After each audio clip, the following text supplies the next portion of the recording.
નમસ્કાર મિત્રો, વિડીયોમાં તમારું સ્વાગત છે। હજી સુરતમાં રેલવે ટ્રેન પાટા પરથી ઉથલાવી પાડવાની ઘટના સામે આવી હતી, જે વચ્ચે હવે વલસાડમાં ટ્રેનનું એન્જિન પાટા પરથી ઉતરી જવાની ઘટના સામે આવી રહી છે। જો કે સદનસીબે કોઈ પ્રકારની જાનહાનિ કે નુકસાનની માહિતી આવી રહી નથી। જી હા મિત્રો, અત્યારે હાલ મોટા સમાચાર સામે આવી રહ્યા છે।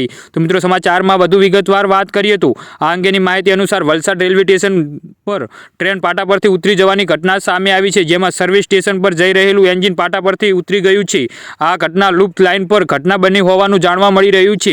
જી હા મિત્રો, અત્યારે હાલ મોટા સમાચાર સામે આવી રહ્યા છે। ઘટનાની જાણ થતાં જ રેલવે વિભાગ દોડતું થયું હતું, તેમજ એક્સિડન્ટ રિફેલ ટ્રેનની મદદથી એન્જિનને પાટા પર ચડાવવાનો પ્રયાસ કરવામાં આવ્યો છે। જી હા મિત્રો, અત્યારે હાલ મોટા સમાચાર સામે આવી રહ્યા છે।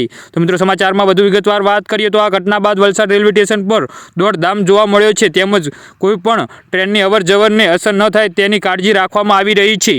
જી હા મિત્રો, તો આના વિશે તમારું શું કહેવું છે તો નીચે અમારી કોમેન્ટ બોક્સમાં જરૂરથી જણાવજો અને અમારી YouTube ચેનલને સબસ્ક્રાઇબ કરવાનું ના ભૂલતા। વિડીયો પૂરો જોવા બદલ તમારો ખૂબ ખૂબ આભાર।